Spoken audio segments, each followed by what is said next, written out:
All right, good afternoon, everybody. We are here for our regular standing Thursday Team Kentucky update. We'll have three speakers today. Our theme of today's update are jobs, infrastructure, health, and education.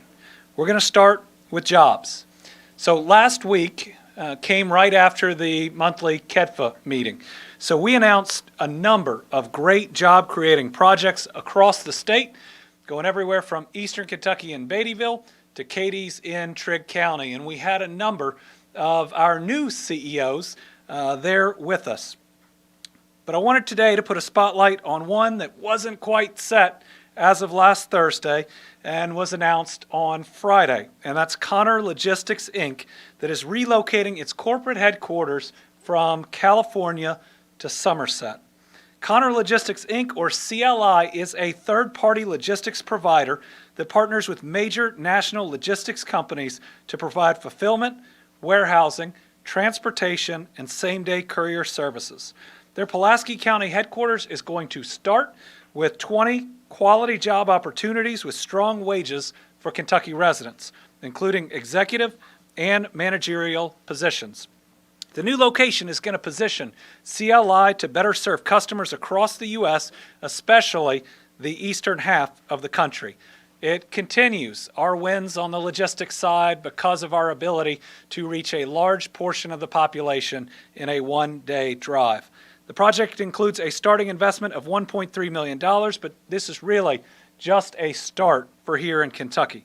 The Connor family, who I had the privilege of meeting last week in Somerset at the App Harvest announcement, is moving themselves.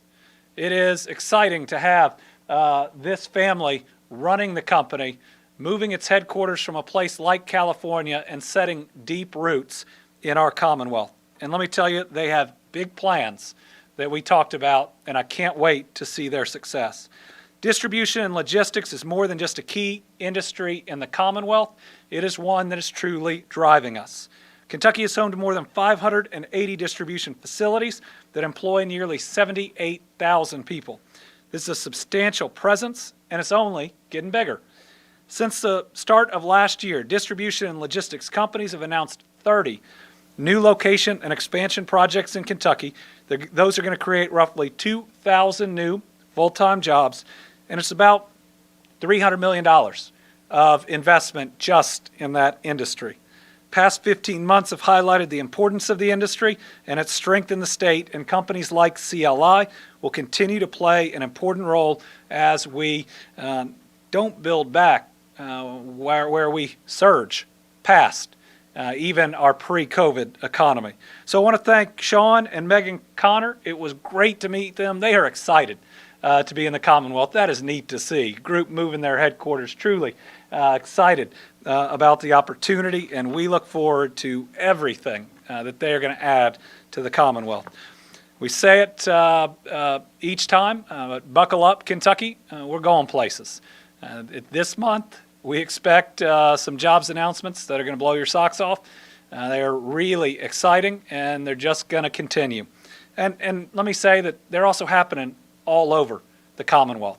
The geographic distribution that we are seeing right now is more exciting than at any time in my lifetime, and we are seeing companies that are expanding. And I think COVID was a big reason for that, where they're willing to be, and that's to the benefit of so many of our communities. All right, second, I have great news to share regarding the growth of our high-tech businesses in our state. Remember, we don't just want jobs, we want jobs of the future. We want jobs that we know are going to exist decades from now. We have some incredible innovators here in the Commonwealth. One of the things we always talk about is needing to be highly involved in those that are already here when most of our jobs come from expansions. And then there's the concept of how do we help smaller or medium-sized companies then go really big, knowing their home has been here. So I'm proud today that we're awarding 9 tech-based companies a total of $900,000 through the Kentucky Small Business Innovation Research and Small Business Technology Transfer Matching Funds Program. That's all one title. That is a really long title. The program is designed to provide matching funds to for-profit, Kentucky-based companies that have been granted awards through the federal SBIR STTR program.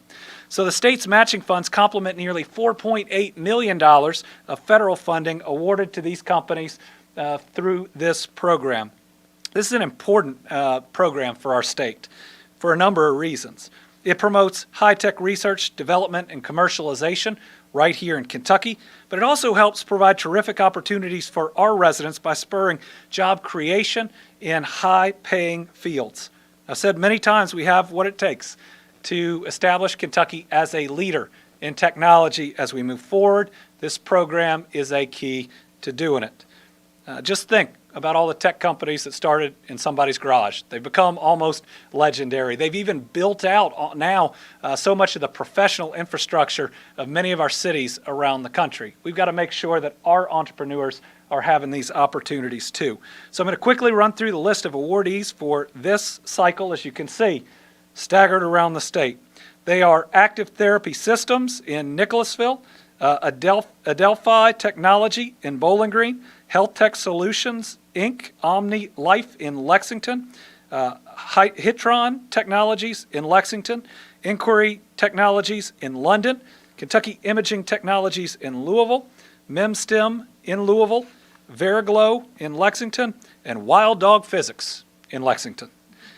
So these Kentucky-based companies, they're making amazing advancements in fields, and they span from cancer care to robotics to motion capture technology.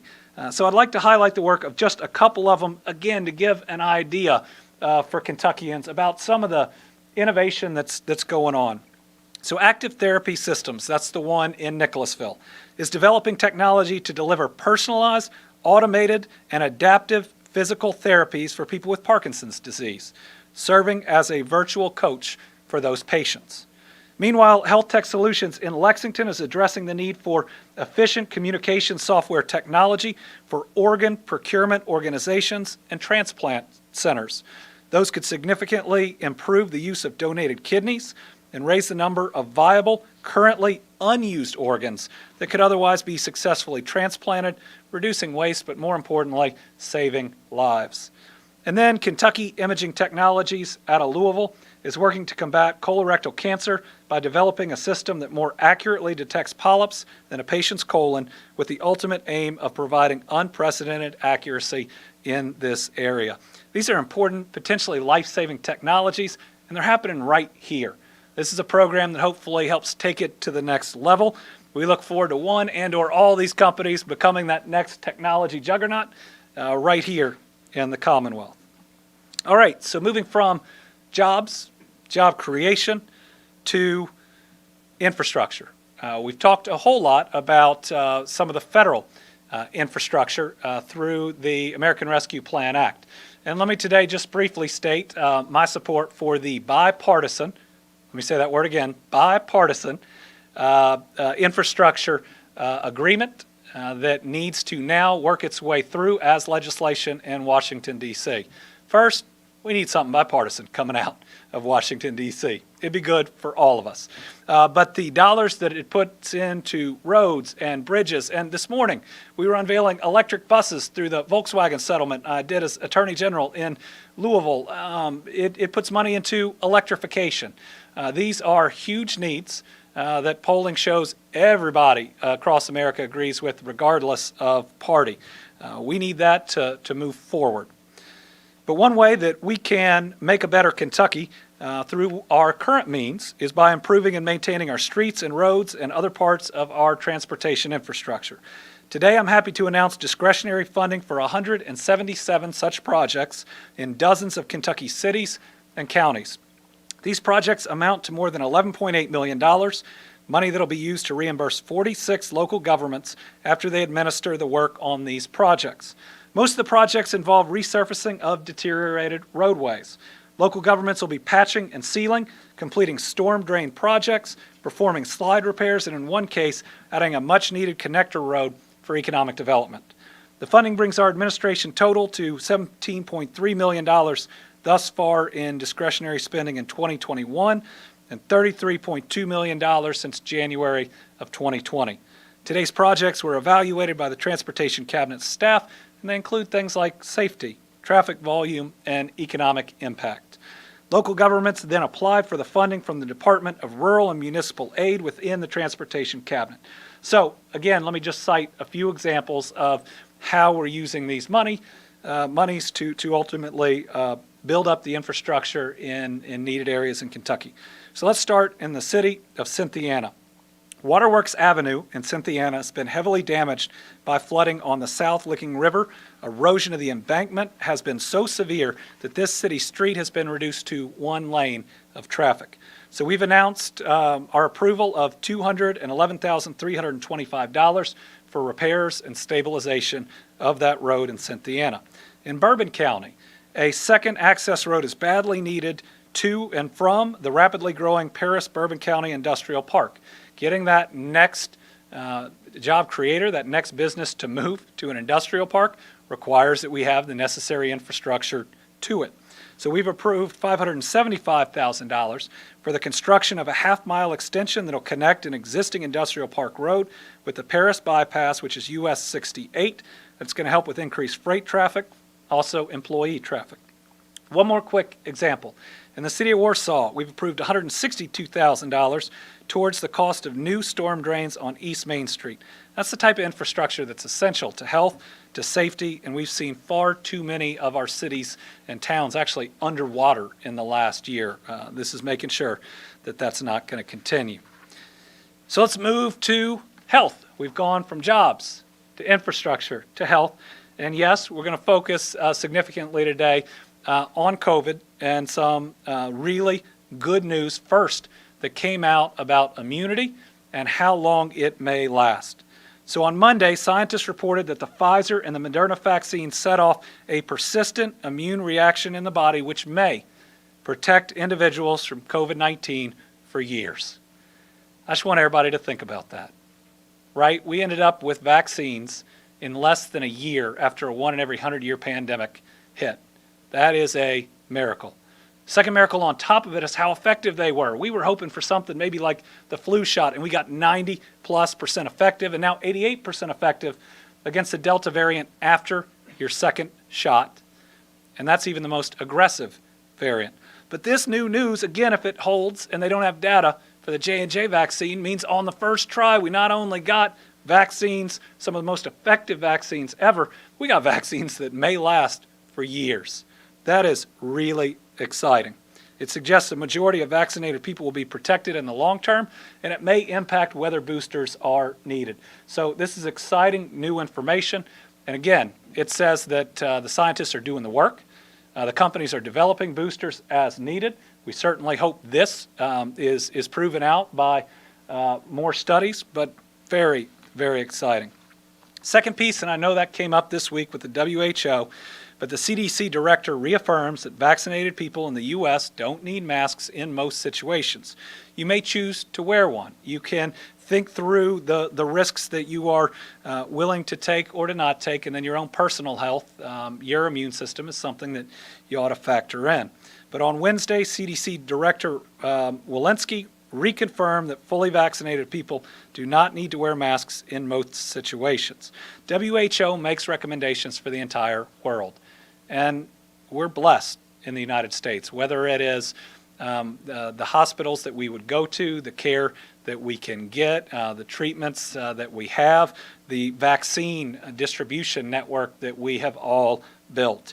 That makes us far more fortunate than just about anywhere else in the world. It's understandable that the WHO may have a slightly different recommendation or may need to make a recommendation that is different than what we have in the United States. With that, I'm going to turn it over to Secretary Eric Friedlander, who is going to give some more vaccine information and I think a couple of other things. We will then hear from our Lieutenant Governor on education.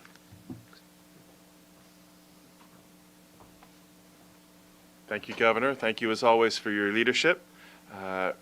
We have gotten through this, or getting through this, and we get through this together because of that. First, I'd like to say, with relative to the masks, and we can get the first slide, that'd be great. It is a decision. in most cases a personal decision.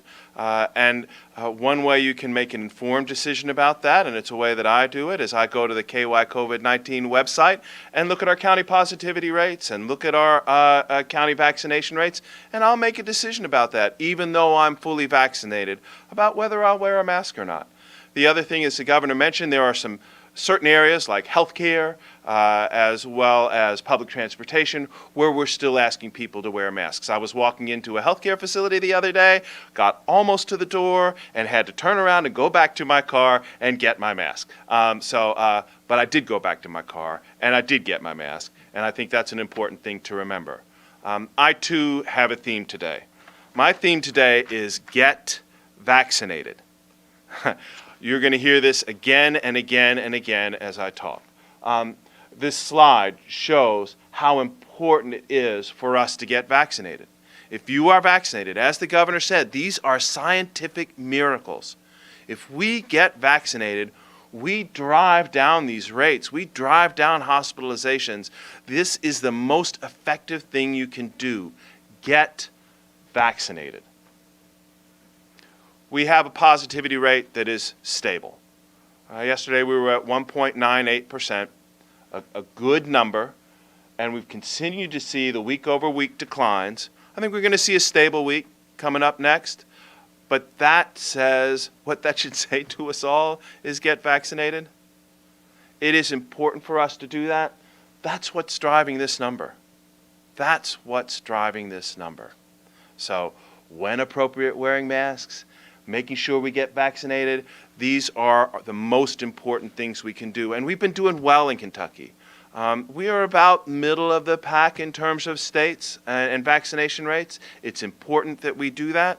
And so, to that end, to say, get vaccinated, I want to give you a little update on the shot at 1 million. This is a very important thing that we're doing. We had over 121,000, almost 122,000 people get shots since the time we announced. This has been an important way to drive that vaccination. So know that still exists. We had a drawing. Tomorrow, we believe, we will be making an announcement, hopefully around this time, around our winners, the winners of $1 million, right? The best chance you have at winning $1 million is getting vaccinated and signing up. The youth, young adults that are going to have a free education. Your best shot at that, besides academic talent, is to get vaccinated. We must drive those numbers, and we will continue to drive those numbers. So, we've made a drawing yesterday. You're not too late. We have 2 more drawings. You can get vaccinated and participate in this vaccination drive, in the shot at 1 million, in the shot at free education. Now I need my glasses because I have to tell you the day. But if we get an entry in by the end of Wednesday, July 28th, 11:59, and the drawing date will be that next day on Thursday, and we'll announce on Friday like we're doing this week. There's another chance at it. The other chance is August 25th, again, that midnight timeline, as well as then the drawing on Thursday, the 26th, and the announcement on Friday, the 27th. Folks, get vaccinated. It is the way we return to normal. It is the way that we avoid some of those weird things that have been happening out there with all sorts of groups and teams and things like that. Get vaccinated. It's how you protect yourself. As the governor said, it is a miracle how effective these vaccines are. It's a miracle now. We're starting to see there is potential for long-term safety, long-term protection with these vaccines. And they're so safe. They are as safe as any vaccine we have developed. This is an important thing for all of us to do. So, I hope you got my theme. Get vaccinated. And it is my pleasure right now to introduce the Lieutenant Governor, Lieutenant Governor Coleman, who has truly, truly been a joy to work with as we talk about career pathways, working on issues in education. To have somebody of her skill, talent, and knowledge, we are very fortunate in this state. Governor Coleman. I didn't even pay him to say that. Thank you, Secretary. I'm happy to be here with you all today to share a bit of an education update and some athletic updates that are really exciting for the state of Kentucky as well. So in response to the coronavirus, everyone knows that our schools are experiencing an influx of funding from the federal government. And that increased funding is vital because we are working to build a better Kentucky for everyone. And the important part about this funding is it cannot end at the classroom door. Our kids, our students have to be supported holistically, both in and out of the classroom, if we truly want them to be successful. And so we have to take a look at this funding through fresh eyes and this new perspective that this pandemic has given us. And if you recall, back in May, Governor Beshear announced our proposed budget for Kentucky's Gear 2 funding. That's the governor's discretionary spending. Out of a total of $19 million, $4 million of that has been earmarked for higher education, for the purpose of assisting students in need to transition to college and retain them once they get to college, and provide college and career counselors. And the critical point here is that we know that our students were outside of school buildings for the better part of a year. And so what the governor and I were focused on is the students who were most in need probably had the least access to college and career counseling. And so we wanted to make sure that these bridge programs were in place to support these students to get to college, but also to stay there and to be supported while they are there. $15 million of those dollars is going to be given to our family, resource, and youth service centers through a competitive grant process. And I'm going to give you an idea of where these dollars are going. Just to give you an idea of how great the need actually is, we were able to award dollars to 150 recipients. That's 150 individual schools throughout Kentucky, but we received 215 applications. So the need is great for sure, but there have been 150 centers that have been chosen to receive this funding, and they will utilize the dollars in one of a few ways. One is to invest in early childhood education. And also to invest in family crisis and mental health counseling for every age group of students and families. The value that our Friskies have to our schools and our communities is absolutely immeasurable. I wish more Kentuckians and more folks in the public knew what happened in those centers within our schools, because the support they provide to our students is remarkable. These are the folks that stand in the gap for our kids who are most in need, and they serve as the home school community connection for so many more.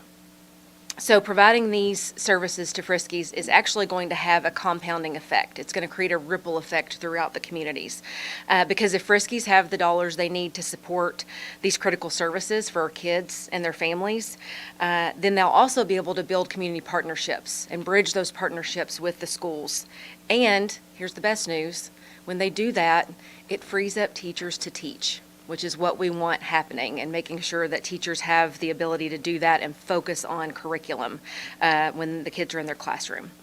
We know not every family has access to equitable full-time childcare, and the pandemic has proven that this has been specifically a detriment to women in the workforce. Whether we have Kentuckians entering or re-entering the workforce, we want to make sure that they have the support they need for their families as well. So with this funding, our Family Resource Youth Service Centers will coordinate and develop resources and support for full-time childcare, as well as health services that are critical to the early development of our littlest learners. So I'm going to give you a couple of examples from a couple of the centers. First is in Warren County. Warren County school system is going to address the early childhood education challenge with these dollars, and they are going to utilize this funding to almost double the Little Learners in-home education program, and they'll be able to now help 70 families because of this funding. They're going to be using research-based parents as teachers' curriculum, and the program seeks to increase the number of children entering kindergarten ready to learn. Alongside early childhood education, our Frisky grants will also go towards, again, the mental health services for families and students. And so in McCracken County, McCracken County Schools Kids First Family Resource Center will pilot a school-based mental health counseling program that will include small group therapy and social and emotional learning activities for students and training for teachers and administration to increase student support, which is so critical as well. So with these grants, we're going to be able to identify and coordinate services for grief, illness, trauma, isolation, anxiety, and so much more. And so this GEAR funding will take us closer to a world-class education system that serves the whole child, which is so critically important. So the dollars, while they're critical to address the needs that exist now, they're also critical in making sure that we address the issues that were exacerbated by the pandemic and to move us forward into a brighter future. So I want to say congratulations to all 150 Family Resource Youth Service Centers across the state who were winners of this grant that we were able to award. So thank you for being involved in that. So next up, this is really exciting. We have some really great news for the Olympics from Kentucky.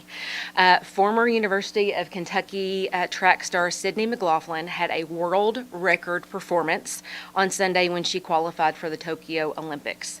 Sydney, who is 21, became the first woman in history to run the 400-meter hurdles in under 52 seconds. I ran track in high school, and I did not come close to a 52-second 400 without hurdles. So how she did that, I have no idea, but that's pretty impressive. Also, we have Kendra Harrison, who is also a former UK star. She dominated the women's 100 hurdles as she also moves on to Tokyo in the Olympics, and both of these women ran the fastest races ever in both major women's hurdles events. So that's really something to celebrate here in Kentucky. All right, I'm going to turn it right back over to Governor Beshear. Thank you all.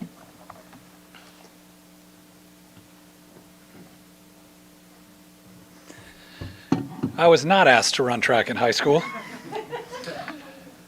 And while I was on a baseball team for a couple of years, I'd never say I played. That is an operative verb that did not apply to my service on that team. All right, so today, for those watching, we are back in our normal briefing room. Capitol is now open to the public, and if you are in this building, you're going to notice something new, at least in one hallway that's going to spread out. You will notice Kentucky art is being hung in our hallways. It's an honor to showcase the incredible artists of Kentucky, and if you get a chance to visit, it's incredible. One of the paintings hanging up just sold for $38,000 as it was being transported to us. Now that we have made it past the crisis of the pandemic and visitors can come see our Capitol while they're here, kids or adults, this is the one that sold, they can get an opportunity to see the incredible artwork of Kentuckians all over the state. What you'll see are these pieces. You'll also see who painted them and where they are from across Kentucky. This artwork is called the Team Kentucky Gallery, and it's going to rotate every 6 months. And already, we have a whole lot hanging in the one hall because we had trouble saying no the first time. But already there are a huge interest in the next 6 months. And we're going to try to work in some different groups that also create art themselves. The first display will last today from July 1st to December 31st. These works are also featured in a Team Kentucky digital art gallery. We're excited, now we need to provide some of the experience you get here digitally and online. So for more information about the gallery or to submit an artwork for the next rotation, visit governor.ky.gov/gallery. And I will tell you, we in walking oftentimes alone during this pandemic, these halls for the last year and a half, the color of these paintings, the incredible artwork that's come up has given a new energy, I think, to those working in the Capitol or hopefully coming in. All right, and finally, before we turn it over to questions, last week I already made my first mistake in our Team Kentucky updates by failing to talk about the Team Kentucky All-Stars, which I said I'd talk about at the end of each one. Today's All-Stars, we had mentioned on social media, but because I didn't get it out last week, Prince Harry beat it to me this week. So first, I want to recognize Jacqueline Teague and Amelie Beck, two Kentucky high schoolers at Sacred Heart Academy who founded VaxConnect KY. Through VaxConnect KY, they've assisted nearly 1,000 senior citizens in Kentucky, 1,000 of the people most at risk, with signing up for vaccine appointments. In addition, they help plan a vaccine clinic for their school, and they're using their platform to encourage other students their age to sign up for their shot of hope. Their work was recently recognized by Prince Harry when Jacqueline won the Diana Award, named after Princess Diana. Hearing from your governor is nowhere near that cool. I get that. But I wanted to make sure that we recognize these two young women, these two incredible Kentuckians, for taking the initiative on their own to go above and beyond in helping protect people's lives and save people's lives. They are truly Team Kentucky All-Stars, and they're showing that you're never too young to lead, ever. And what they have done here during the midst of this pandemic is something truly special. Separately, in addition to the athletes that the Lieutenant Governor named, I want to congratulate the nearly 30 Team Kentucky athletes who qualified for the Summer Olympics in Tokyo. They're going to compete in fencing, field hockey, rifle events, softball, swimming, track and field, basketball, golf, and Paralympic hand cycling. We're going to be cheering for them, and it's exciting that just about any night of the Olympics that we flip on, there may well be a Kentuckian or someone with Kentucky ties up there competing. All right, so if that, we'll open it up to questions, and the way that we're going to continue to go is by those that have RSVP'd, and then we'll open it up to everybody else. I think we've seen that we'll get everybody's questions answered, but making sure that we don't leave anybody out. And so our earliest one is Debbie Yetter from the Courier-Journal. Today was the deadline for the contract situation with Sunrise Services. Can you say whether that's been resolved or that issue's still hanging? So since the Supreme Court decision, while it might not be directly on point, is pretty close, the Cabinet for Health and Family Services has offered the contract in the form that Sunrise had previously requested it, with specifically a line in two different sections eliminated. Sunrise has responded by saying that's no longer their position, and they now want significant additional terms written into the contract. So at this point, there is not resolution, but they have the contract they asked for right there, ready to sign if they're willing. Alex from the Herald Leader.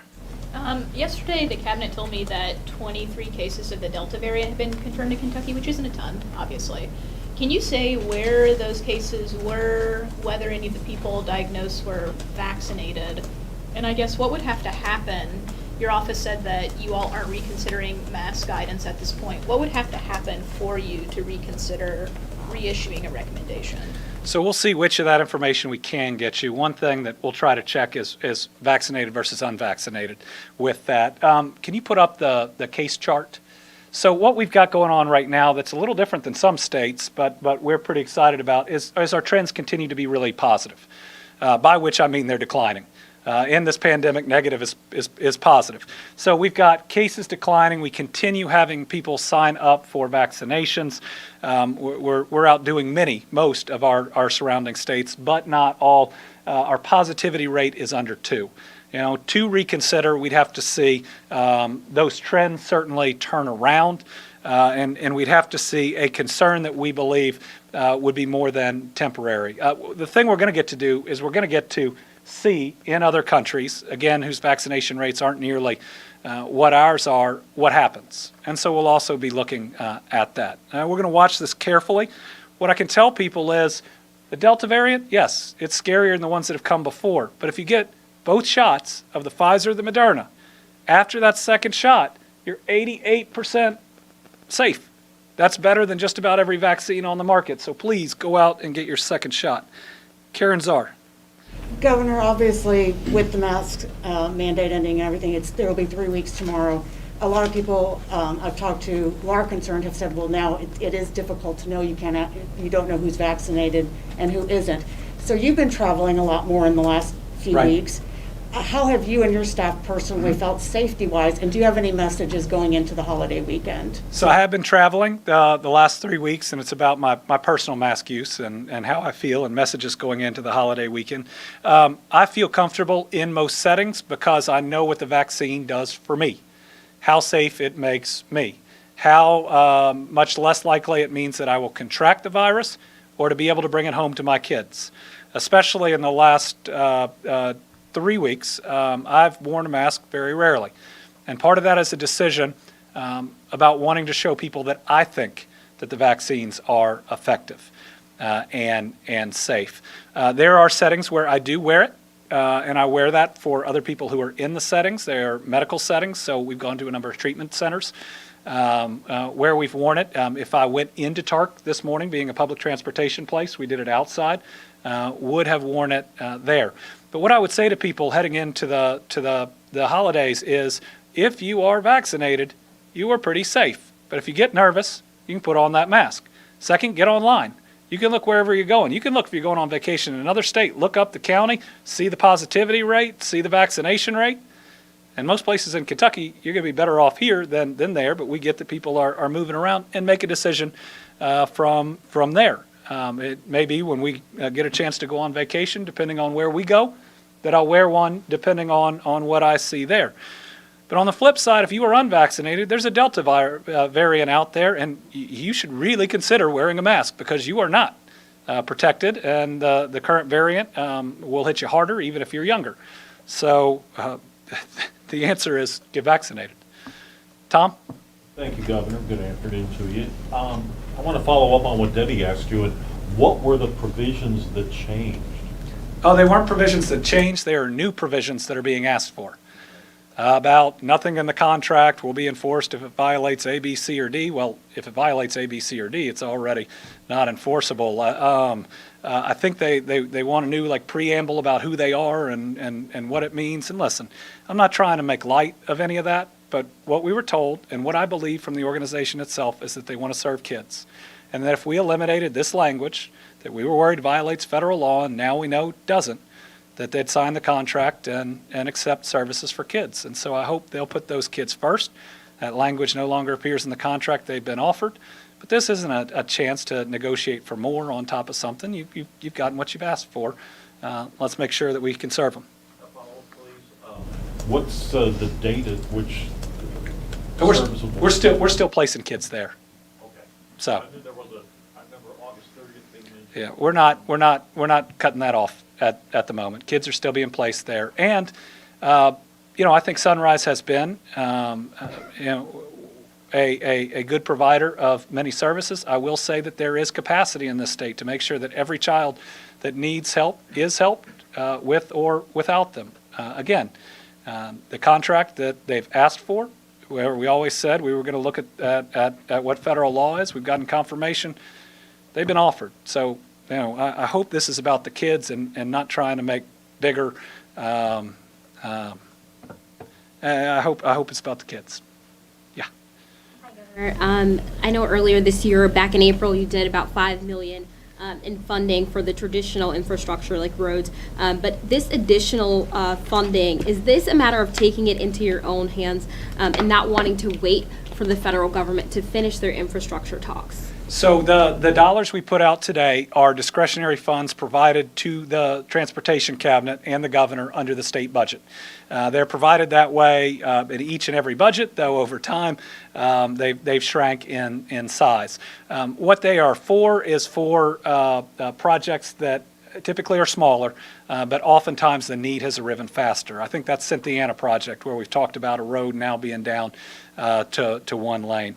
The federal infrastructure dollars we expect to be for much bigger things. I certainly hope that the Brent Spence Bridge is written into any legislation, for instance, because only a small portion of the traffic going over it is Kentucky and Ohio. A lot of that's needed for major bridge, major road work. These projects are much smaller and we would handle through the state in this way. Sure. follow-up.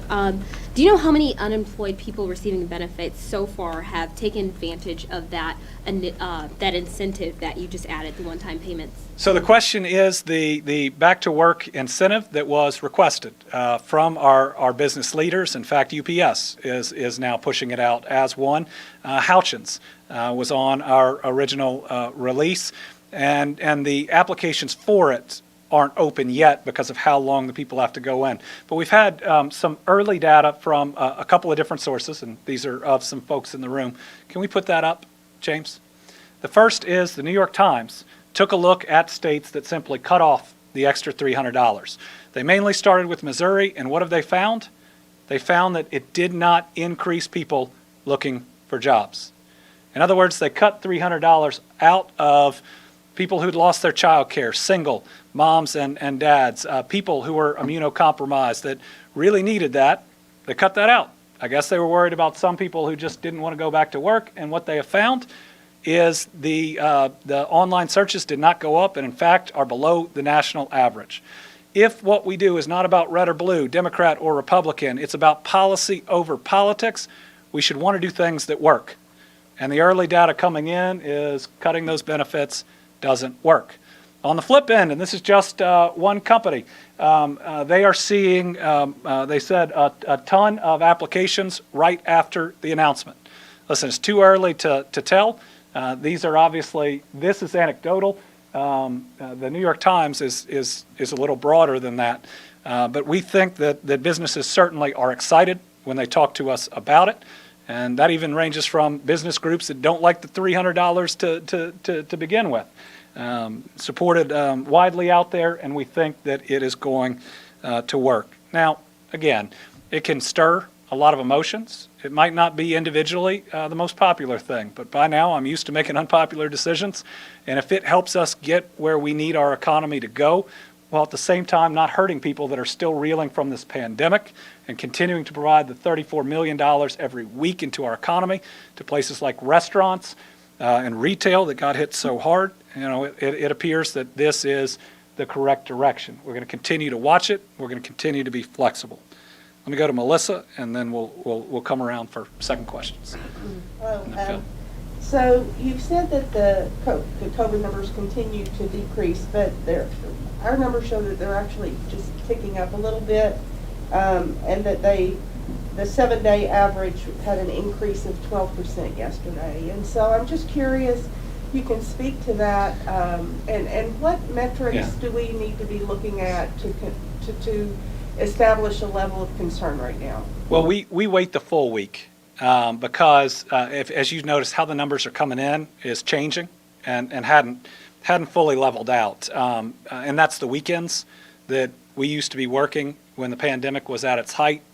We would get real numbers Saturday and Sunday. There was a Monday where we had less than 100 for the first time, but the next day you saw more. So we're going to wait until our typical time to compare weeks, but we're going to need to see a trend. And then the trend's going to have to be concerning enough to take any additional action. And as our vaccination numbers continue to increase, that'll be how we assess the threat too, as it goes. But we are going to have to judge in any of that. And what we would ask people that are already protected from this to do for those that are unwilling to protect themselves. I mean, that is another consideration that we have to take into account. Let's see, Phil?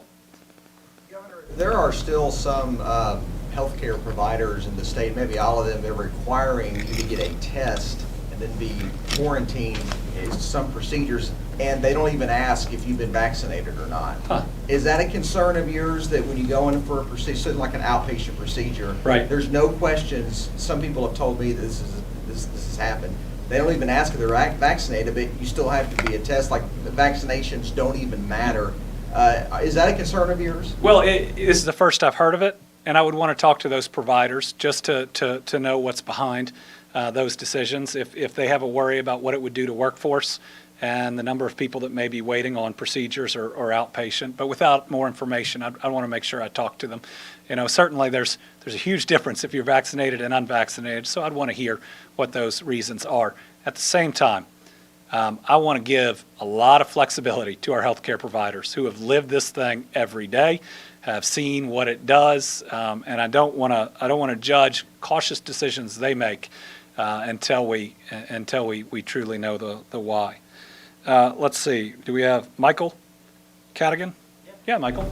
So with the tragedy down in Surfside, Florida, with the older Yeah. condo building, what kind of protocols are in place in Kentucky to kind of see similar age buildings and make sure that they're up to code where we don't Yeah. see that tragedy happening here? Yeah, what happened in South Florida with that building is a tragedy. In fact, I have a friend whose wife was in that building and thus far has not been located.